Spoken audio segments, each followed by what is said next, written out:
Good morning, good morning, good morning, good morning. Welcome to another Good Morning Grief Devotion. It's your boy, Pastor Corey Allen Duncan Sr. So happy and excited to be here with you on today as we lead you in a very special way in today's Good Morning Grief Devotion. This is the daily grief devotion that is strategically designed to help you to navigate through your grief one day at a time.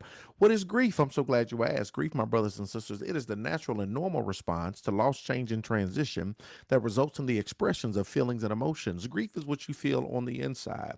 Mourning is how you reveal it on the outside. Therefore, we don't suppress it, but we express it. We don't ignore it, but we explore it. We don't conceal it, but we reveal it. We don't lock it up, but we let it out. And that's why we shout good morning, because morning is a good thing. Grateful and thankful for your presence on today. Thank you for allowing me to lead you in a very special way in today's Good Morning Grief Devotion. Today is day 176. We're going to talk about there's no cure for grief, but there is care for grief. There is no cure for grief, but there is care for grief.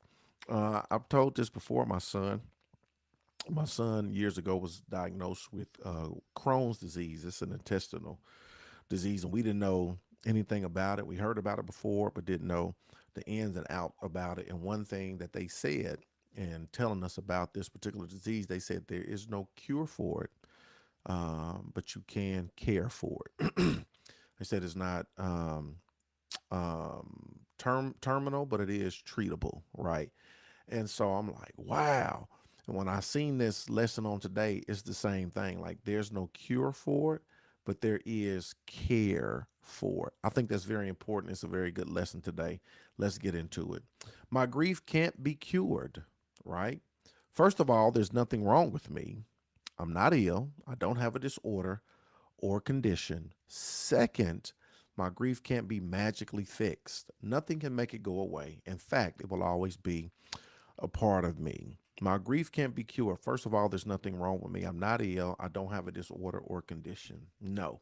Grief is the natural, normal, and necessary response to loss, change, and transition. There's nothing wrong with you. I don't know if you feel that. I don't know if you really understand that fully, if you really comprehend that, but there is nothing wrong with you. When you when you start talking about um, grief, right? It's not a sickness. It's not a disease. It's not that something is wrong with you. It's natural. It's normal, and it's necessary. Which that's what you got to know and understand. Also, it can't be magically fixed. There's no magic pill, no magic potion. There's nothing you can do. Snap your fingers, do your step. There's nothing you can do to magically fix your grief, right? Nothing can make it go away. In fact, it will always be a part of you. Grief will always be a part of you. How you feel will always be a part of you. If y'all haven't, go check out the movie Inside Out 2. It's an animation movie, it's a cartoon movie. They say it's for kids. It's really not, it's for adults. It is so very powerful. It's so spiritual. It has so much meaning in it. And it's so powerful. And when you talk about how you feel, talk about grief, it's with you.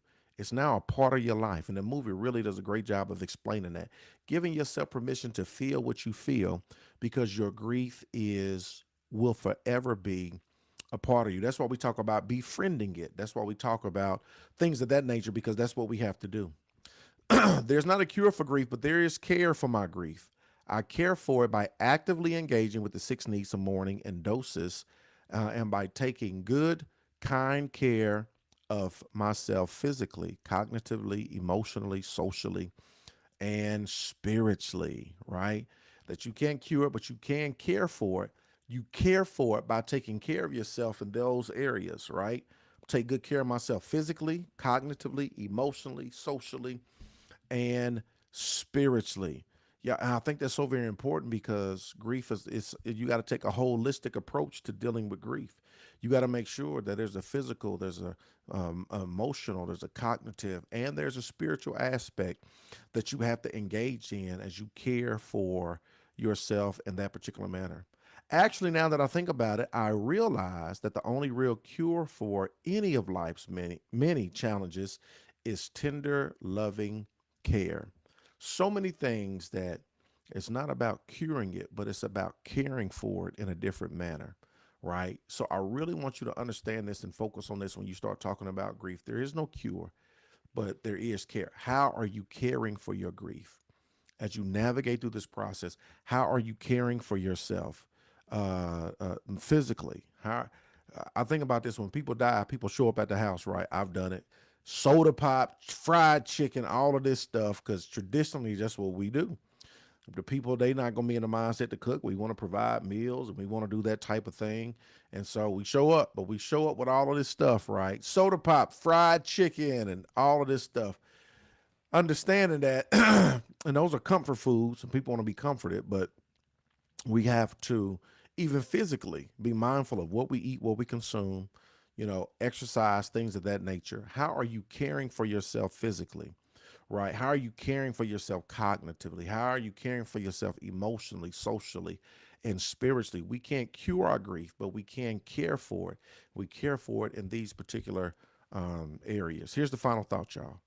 I care for myself well so that I can be present to care for others well. I care for myself well so that I can be present to care for others well.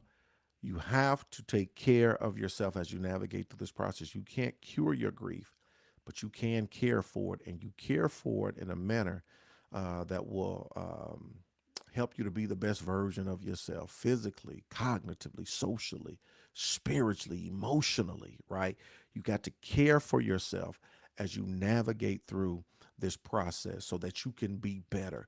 We always say small steps lead to great distances.